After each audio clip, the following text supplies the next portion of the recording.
اللهم صل على سيدنا محمد يا رب صل وسلم دائما ابدا على حبيبك. جب ابراہیم علیہ السلام نے قوم کو توحید کی دعوت دی کہ پتھروں کے بنے ہوئے بتوں کو مت پوجو، یہ کچھ بھی نہیں ہے، ان کو تو تم اپنے ہاتھوں سے بناتے ہو، تم اس خدا سے ڈرتے نہیں ہو جس نے تمہیں پیدا کیا ہے، اس کا عذاب نہ تم پر آ جائے. تو قوم نے کیا کہا؟ قوم نے کہا کہ آپ کو ہم ہلاک کر دیں گے اور آپ کو ہم سے ڈر نہیں لگتا، یعنی پوری قوم سے آپ ٹکر لے رہے ہو. تو ابراہیم علیہ السلام نے کیا فرمایا؟ کیف اخاف ما اشرکتم ولا تخافون انکم اشرکتم باللہ. تم اللہ کے ساتھ ان بتوں کو شریک کر کے اللہ سے نہیں ڈر رہے ہیں بھائی، جو تمہیں عذاب دے سکتا ہے، اور میں تم سے ڈرنا شروع کر دوں؟ ڈرنا تو پہلے تمہیں چاہیے نا، مجھے تو اس کے بعد ڈرنا چاہیے. تم اپنی برائی پر اتنے طاقتور ہو کہ تمہیں تو عذاب کا یقین ہونا چاہیے، اللہ مار دے گا، تمہیں ہلاک کر دے گا، دنیا میں نہیں تو آخرت میں. اس برائی پہ تم ایسا ماشاءاللہ تم اپنی طرف سے ایک اصطلاح میں کہہ رہا ہوں، ایسا ڈٹ گئے اور مجھے مشورہ دے رہے ہو کہ میں لچک دکھاؤں. تو جب بھی بے دین لوگ آپ کو برائی میں گھسیٹیں تو آپ بولیں جتنا زور یہ گھسیٹنے میں لگائے گا نا، میرا پلہ اس سے بھاری رہے گا، اتنا زور میں نہ جانے میں لگاؤں گا. کیا خیال ہے بھائی جان؟ غلط کہہ رہا ہوں تو بتا دو یار، اگلے ہفتے نہیں کروں گا بیان. ڈھیلا پن ہے دینداروں میں، یہ غلط ہے، پھر وہی کر جار بھی رہتے ہیں. اصل میں وہ ہماری پھپھی تھیں، ابھی پرانی پھپھی تھی، ہو گئی تھی، ان کی بیٹی کی ایک ہی پھپھی رہ گئی ہے، ان کی ایک بچی کی شادی تھی. ایکچولی وہ ڈانس گانا تھا تو میں نظر نیچی کر کے بیٹھا ہوا تھا. تو اب دیکھیں نا، رشتہ داری بھی اسلام میں ایکچولی یہ سب ٹوپی ڈرامے لے جا کے، او بھائی یہ اللہ کا دین ہے، یہ اللہ کا قانون ہے، اس میں لچک نہیں ہے. دیکھو اللہ نے قانون آسان بنایا، لچکدار نہیں بنایا. قانون آسان بنایا، لچک نہیں رکھی. لچک اور آسان میں فرق بتاؤں کیا ہے؟ دیکھو اللہ نے کہا کہ کھڑے ہو کے نماز نہیں پڑھ سکتے تو کیسے پڑھ لو؟ بیٹھ کے نہیں پڑھ سکتے تو لیٹ کے. اب آپ نے کہا جب اتنی آسانیاں دی ہیں تو چلو آج نہیں پڑھو. بھائی نہ پڑھنے کا آپشن، پڑھنی تو پڑے گی. کھڑے ہو کے نہیں پڑھ سکتے، بیٹھ کے نہیں پڑھ سکتے، لیٹ کے. میں پڑھوں گا ہی نہیں. کہ جب اتنی اللہ نے آسانیاں رکھ دی ہیں تو اس کا مطلب اللہ تعالیٰ کو نماز کی کوئی اتنی اہمیت نہیں ہے. اسلام تو ایک وسیع مذہب ہے، اسلام تو آسانیاں دے رہا ہے. جب کھڑے ہو کے نہیں پڑھ سکتے تو بیٹھ کے، تو اس کا مقصد تھا آسانی. تو اب مجھے پڑھنے میں ہی بڑی مشکل ہو، کیونکہ لیٹ کے بھی وضو تو بہرحال کرنا پڑے گا نا. آج ہی کا مسئلہ ہے، کسی کو میں نے بتایا بھائی وضو تو کرنا پڑے گا. کیسے؟ میں نے کہا بھائی اپنے کسی خادم سے بولو بھائی تسلا لے کر آئے، وہاں پانی میں آپ کو وضو کرائے، لوٹا لے کے کسی بھی طریقے سے وضو کرائے، تو کرانا پڑے گا. اچھا پھر اسلام نے آسانی رکھی، وضو نہیں، پانی نہیں ہے تو کیا کرو؟ تیمم. لیکن پانی نہ ہو یا پانی نقصان دے رہا ہو، واقعی لوگ سردی میں نہاتے نہیں ہیں تو بھائی گرم پانی سے نہاؤ. تیمم جائز تھوڑی ہے آپ کے لیے. قرآن نے صاف کہا ہے پانی نہ ملے تو ہے، یہ تو آپ کے پاس تو پانی موجود ہے، چولہا بھی موجود ہے، گیزر موجود ہے، تو گرم پانی سے نہاؤ نا. گرم پانی سے کوئی بیمار نہیں ہوتا. لیکن لوگ سردی میں نہاتے نہیں ہیں. یار ایکچولی مجھے کھانسی ہو رہی ہے، الرجی ہو رہی ہے، تو الرجی ہو رہی ہے تو گرم پانی سے نہا لو بھائی. اس کے بعد کافی پی لو، چائے پی لو، یا کوئی پیناڈول تو چلو دوا میں آ جاتی ہے، ٹھیک ہے نا، کافی پی لو. لیکن نہیں جی وہ تیمم کر لیں گے بلا وجہ. تیمم جب جائز ہے جب پانی نہ ہو، یا پانی گرم پانی بھی اگر کسی کو نقصان دے رہا ہے، ڈاکٹر کہہ دے یا آپ کو غالب گمان ہو جائے کہ بھائی گرم پانی سے بھی میں مر جاؤں گا، پھر ٹھیک ہے تیمم پہ آ جاؤ. اب تیمم تو کرنا پڑے گا. اب آپ کہتے ہو یار پانی بھی نہیں ہے تو تیمم کے لیے اب میں ایکچولی کہاں جاؤں، وہ بچہ بھی کوئی نہیں ہے جو بالٹی میں مٹی لے کر آئے، تو آج بغیر تیمم کے پڑھ لو، ہو جائے گی نماز. جتنی آسانی اللہ نے پیدا کر دی وہ کر دی. اب اس میں لچک نہیں ہے، اس میں قانون مضبوط ہے. اور اہل حق کی علامت یہ ہوتی ہے کہ قانون آسان بناتے ہیں مگر اس میں آپشن نہیں ہوتا. جتنے آپشن اللہ نے دے دیے وہ تو ہے، تیسرا اپنی طرف سے نہیں ڈال سکتے آپ. ہم جو جناب غامدی صاحب کی مخالفت کرتے ہیں نا، اسی بیس پہ تو کرتے ہیں کہ اللہ تعالیٰ نے رمضان کا روزہ چھوڑنے کی اجازت دے دی، قرآن میں صاف بتا دیا سفر میں بھی اجازت ہے اور بیماری میں بھی. تیسری کوئی وجہ اللہ نے نہیں بتائی. آپ نے تیسری وجہ خود سے گڑھ لی کہ کل آپ کا اگر پیپر ہے اور تیاری کرنی ہے تو آپ پیپر کی تیاری کے لیے بھی رمضان کا روزہ چھوڑ سکتے ہیں. یہ آپ کا گڑھا ہوا مذہب ہے. اور دلیل یہ دی کہ سفر میں بھی ٹینشن ہوتی ہے، مشقت ہوتی ہے، تو مشقت تو اس میں بھی ہے، تو اسلام نے اجازت دی ہے. تو اس کا مطلب ہے کہ سفر میں اگر ٹینشن نہ ہو پھر آپ کو روزہ چھوڑنے کی اجازت نہ دیں اس کو, ہے بھائی ہر سفر میں ٹینشن تھوڑی ہوتی ہے. غریب آدمی کے لیے جہاز کا سفر وہ تو ٹینشن ختم کر دیتا ہے اس کی. ایک آدمی کو لیاری ندی سے اٹھا کے لائیں آپ جھونپڑی سے, اور آپ اس کو جہاز میں بٹھاتے ہیں, وہ کہے گا ہاں زبردست سفر میں مزہ آ رہا ہے بھائی, اس کو ٹینشن ہوگی. اس کو تو نماز پڑھنے کا پھر حکم دینا چاہیے آپ, جبکہ وہاں بھی کہتے ہیں کہ نماز چھوڑ سکتا ہے, ہم بھی کہتے ہیں چھوڑ سکتا ہے. وجہ اس کی یہ کہ سفر میں اللہ نے چاہے مشقت ہو یا نہ ہو, بیماری میں اللہ نے اجازت دے دی, اس کی تیسری کوئی اجازت نہیں. مشقت مقام پہ جتنی مرضی ہوگی روزہ رکھنا پڑے گا.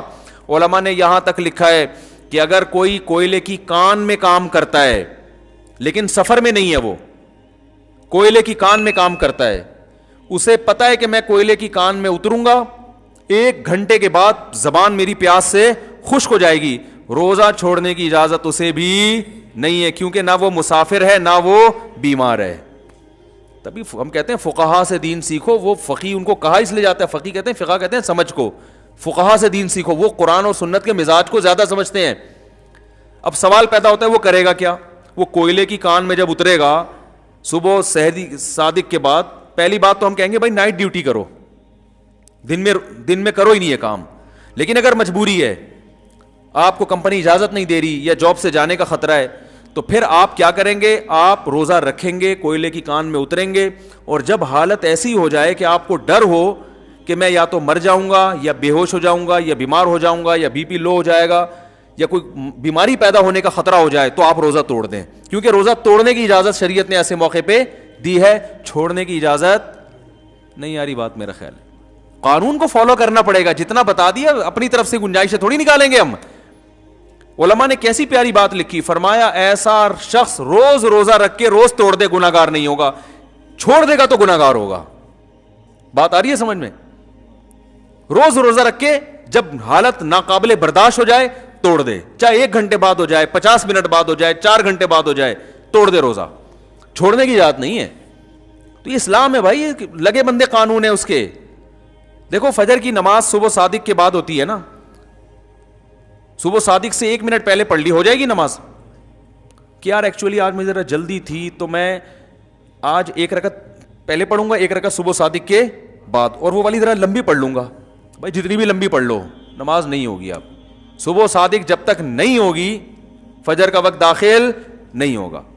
اسی طرح ظہر ہے, عصر ہے, مغرب ہے, عشاء ہے, ہر نماز کا ایک ٹائم ہے, اس میں 1 سیکنڈ بھی. اچھا روزہ افطار کا ٹائم اللہ نے کیا کہا کہ بھائی جب سورج غروب ہو جائے, ٹھیک ہے نا. آپ نے کیا کیا کہ بھائی آپ کسی ایسے کنٹری میں تھے جہاں 18 گھنٹے کا روزہ تھا گرمی کا, آپ نے 18 گھنٹے کی گرمی برداشت کر کے روزہ رکھا, اور آپ نے کہا ابھی 1 سیکنڈ باقی ہے, چلو 1 سیکنڈ پہلے ہی کھا لیتا ہوں, جہاں میں نے اتنا, اللہ اس 1 سیکنڈ کی وجہ سے میرا روزہ برباد نہیں کرے گا. اور آپ نے قیاس یہ کیا کہ 1 کروڑ روپے مجھے کسی کے قرضہ دینا تھا, تو میں نے 99,90,999 روپے دے دیے, 1 روپیہ رہ گیا, تو کون سا وہ کوئی غصہ کرتا ہے یار؟ ایک تو سمجھانا بڑا مشکل کام ہے یار. بس یہ بات سمجھا کے میں بیان ختم کرتا ہوں. دیکھو ایک آدمی کو آپ نے 1 کروڑ روپے ادھار واپس کرنے تھے, وہ بیچارہ کنفیوز تھا, پتہ نہیں 1 کروڑ روپے میرے دے گا کہ نہیں دے گا, پتہ نہیں یار یہ میرے سب, وہ ہر وقت ڈرتا رہتا ہے نا. ایک دن آپ آئے, آپ نے کیا کیا, اس کو گڈی تھما دی نوٹوں کی, وہ گن رہے بیٹھ کے, 1 لاکھ 2 لاکھ 3 لاکھ 99 لاکھ ہو گئے, اب 1 لاکھ باقی رہ گیا نا. ابے 1 کروڑ 100 لاکھ کو بولتے ہیں نا یار, ہیں 99 لاکھ پورے ہو گئے, تو اس کی دل کی دھڑکن کم ہوگی کہ یار 1 لاکھ رہ گیا, کیونکہ اس کو ڈر ہے کہ پتہ نہیں یہ کھا نہ جائے نا. بہت سے لوگ پورے گڈی پکڑاتے ہیں, 50 مان لیا, آدھے پیسے دیے, کچھ گڑبڑ کرتے ہیں, اس کا سانس بحال ہو رہا ہے نا, ہوتے ہوتے پھر وہ دوبارہ گنے تو 99,000 ہو گئے, اب 1,000 رہ گیا, اب سانس بحال ہو گیا اس کا, پھر گنتے گنتے گنتے 1000 میں بھی اس کے 999 پورے ہو گئے, 1 روپے کم تھا.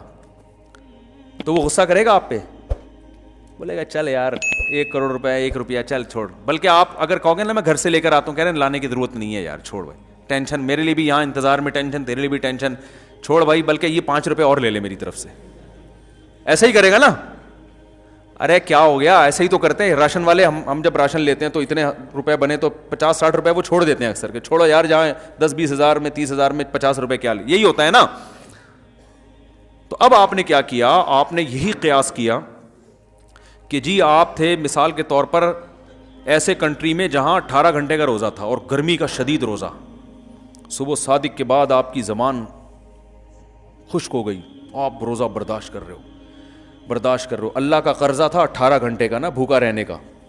اب آپ نے 17 گھنٹے گزر گئے, آپ کہہ رہے ہو اللہ تو مجھ سے خوش ہو گیا, میں نے اتنی پیاس برداشت کی, اتنی بھوک برداشت کی, اور کلابازیاں کھا رہا ہوں میں, لیکن میں روزہ نہیں توڑ رہا, اور جا کے نہا کے اپنا روزہ گزارا کر رہا ہوں.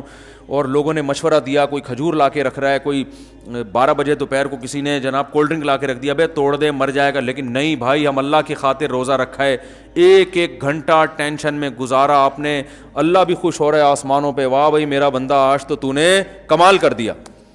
اب جناب ہوتے ہوتے ہوتے ہوتے 18 گھنٹے میں 17 گھنٹے پورے ہو گئے, 1 گھنٹہ رہ گیا. آپ نے اب لوگ کہہ رہے ہیں بھائی 1 گھنٹہ بھی کم نہیں ہے, تو مر نہ جائے ہے بھائی, تو یہ پی لے وہ کر لے. نہیں بھائی, جہاں 17 گھنٹے تو 1 گھنٹہ اور برداشت. اب ہے بھی رمضان کا روزہ.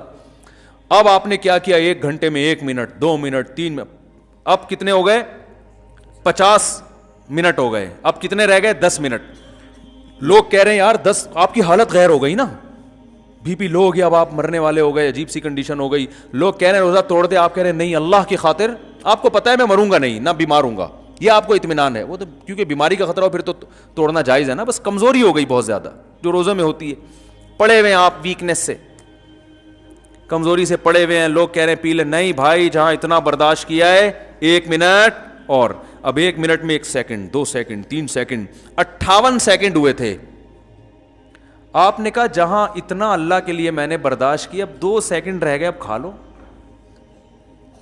تو اب اللہ مجھے تھوڑی پکڑے گا, وہ بولے گا جہاں تو نے اتنے گھنٹے میرے لیے بھوک پیاس برداشت کی ہے تو 2 سیکنڈ میری طرف سے تجھے کیا ہیں بھائی, معاف ہے, کھا لے. آپ نے کھا لیا, متزل العالیہ نے روزہ بالآخر کھا لیا. اور جیسے ہی وہ نوالا حلق میں اترا ہے, اترتے ہی سائرن بج گیا, اذان ہو گئی. کسی مفتی سے پوچھو گے نا پوری دنیا میں, وہ کہے گا روزہ بھی گیا تیل لینے, اور 60 روزے بطور سزا کے کفارہ, بولو بھائی رکھنا پڑے گا. 60 روزے توڑا کیوں, آپ کہیں گے بھائی توڑا کہاں ہے, 18 گھنٹے میں 17 گھنٹے 59 منٹ 59 سیکنڈ تک تو رکھ لیا نا. تو اللہ ایسا ظالم تھوڑی ہے کہ لوگ ایسی باتیں, اللہ تو غفور الرحیم ہے. اسلام تو ایک وسیع مذہب ہے, اسلام تو ایک پولائٹ مذہب ہے, پولائٹنس کی ترغیب دیتا ہے. اللہ تو رحمان, وہ تو اس کی رحمت کے 100 حصے ہیں, ان میں سے صرف 1 حصہ اس نے زمین پہ بھیجا ہے, 99 تو آخرت میں. تو آخرت بخشے گا نہیں, وہ کیا میں بخشے گا بشرطے کے 60 روزے رکھو, صحیح ہے نا, کفارے کے طور پہ. اور پھر بھی رمضان کا ثواب پھر بھی نہیں ملے گا, اس سے صرف گناہ معاف ہو جائے گا. اور یہ والا روزہ قیامت تک نہیں آتا, اور اس کی قضا بھی الگ سے رکھو. کسی بھی دنیا کے مفتی سے پوچھو گے, وہ بولے گا بھائی روزہ ختم, نہیں اب نہیں روزہ ہو سکتا.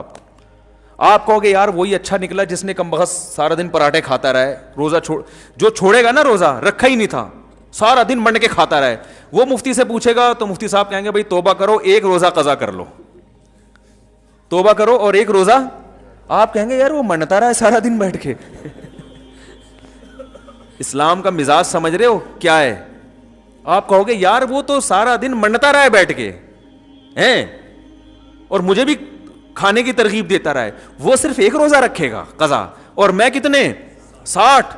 یہ تو ظلم ہے, یہ کیسا اسلام مذہب ہے؟ او بھائی اسلام یہی ہے, رکھنا نہ رکھنا بھی جرم ہے, رکھ کے توڑ دینا اس سے بڑا جرم ہے. تم نے رکھ کے توڑا ہے, اب کوئی پہلے منٹ میں توڑ دے یا آخری منٹ میں توڑ دے, اللہ کی نظر میں دونوں برابر کے مجرم ہیں. تو لا کو فالو کرنا پڑے گا, لا میں اپنی طرف سے چینجنگ نہیں ہو سکتی. سمجھ رہے کہ نہیں سمجھ رہے؟ ہاں اللہ نے یہ آسانی دے دی کہ بھائی اگر روزہ رکھنے میں تمہیں بیمار ہونے کا خطرہ ہے تو توڑ دو, مرنے کا خطرہ ہے تو توڑ دو, باقی پیاس ٹینشن یہ تو روزے کا حصہ ہے بھائی. اور پھر جیسے ہی غروب آفتاب ہو جلدی کھاؤ, پھر یہ بھی ترغیب دے دی اللہ نے, دیر نہیں کرو. پھر یہ بھی اللہ نے اپنی یعنی مخلوق پر رحم کیا نا کہ بھائی اور زیادہ ٹینشن میں نہ ہو, اب کھاؤ. تو اور پھر صبح صادق تک کھا سکتے ہو, یہ بھی اجازت دے دی. ورنہ اللہ لمٹ کھانے کی اجازت بھی دے, بھائی سارے دن روزہ رکھے تو 2 سموسے کے بعد تیسرے کی اجازت نہیں ہے. کھاؤ بھائی, کلوا مما رزقکم اللہ حلالا طیبا, کھاؤ. تو آسانی رکھی ہے میرے بھائی, لچک نہیں رکھی. سمجھ رہے ہیں کہ نہیں سمجھ رہے؟ تو لچک نہیں ہے, ناجائز ہے تو کیا ہے؟ ہاں کچھ چیزیں اللہ نے خود بتا دی کہ یہ اس کنڈیشن میں ناجائز ہیں, یہ والی کنڈیشن ہو تو ناجائز ہے ہی نہیں. یہ وہ تو اللہ نے بہت سے, اس لیے خود سے فنٹر گیری نہ شروع کر دیں, علماء سے پوچھ لیا کریں کہ اس مجبوری میں یہ والی چیز میرے لیے جائز ہے یا نہیں. بعض چیزیں اسلام نے خود بتا دیں کہ وہ الاؤ نہیں ہے, لیکن فلاں مجبوری ہو تو وہ جائز ہیں. لیکن جن چیزوں کا اسلام نے کہہ دیا غلط ہے, جب سور کھانا غلط ہے نا, لیکن ایک کنڈیشن میں اللہ نے جا دی, مرنے لگو تو کھا سکتے ہو. اب کیا ہو رہا ہے, لوگ یورپ میں جاتے ہیں, وہاں ان کو حلال نہیں ملتا تو مشینی ذبیحہ کھا رہے ہوتے ہیں. ہم ان کو کہتے ہیں بھائی مشینی ذبیحہ تو جائز نہیں ہے, جو مشین سے ذبح ہو رہی ہے نا مرغیاں, اس پہ اللہ کا نام نہیں لیا جا رہا. انسان اللہ کا نام لے, مشین کے اللہ کے نام لینے سے حلال نہیں ہوگا.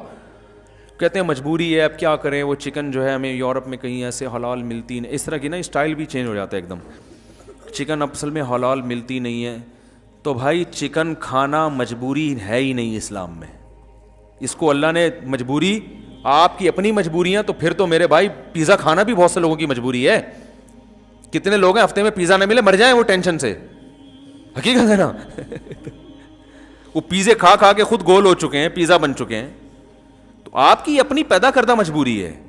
اللہ تعالیٰ نے کیا کہا ہے مجبوری کی جو ڈیفائن کیا اللہ نے, فَمَنِ اضْطُرَّ فِي مَخْمَصَةٍ, کہ جو بھوک سے اتنا مجبور ہو جائے, موت کا خطرہ ہو جائے نا اس کو, اضطراری کیفیت ناقابل برداشت ہو جائے, پھر وہ مردار کھا سکتا ہے. اور وہ بھی اللہ نے فرمایا غیر متجانف للإثم, گناہ کی نیت نہ ہو. اور اس میں بھی اللہ نے فرمایا کہ اعتدال سے نہ ہو. اتنی بوٹیاں کھا سکتے ہیں مردار کی کہ آپ کی کمر سیدھی ہو جائے, جان بچ جائے. آپ نے اس کے کباب کوفتے بنا کے مننا شروع کر دیے, اوپر سے کولڈ ڈرنک پی رہے ہیں.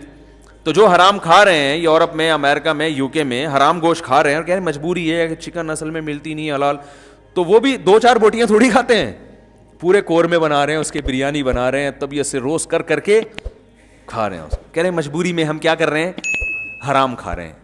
تو یہ مجبوری نہیں ہے. جب تک روٹی مل رہی ہے, گندم مل رہی ہے, پیٹ میں جا رہی ہے, کوئی بھی ایسی چیز جو پیٹ بھرنے کے لیے کافی ہو, تو آپ حرام کی طرف نہیں جا سکتے. ہاں اللہ نے خود اجازت دے دی, مرنے لگو تو کھا سکتے ہو, تو وہ پھر آپ کے لیے حرام رہتا نہیں ہے, وہ حلال ہو جاتا ہے.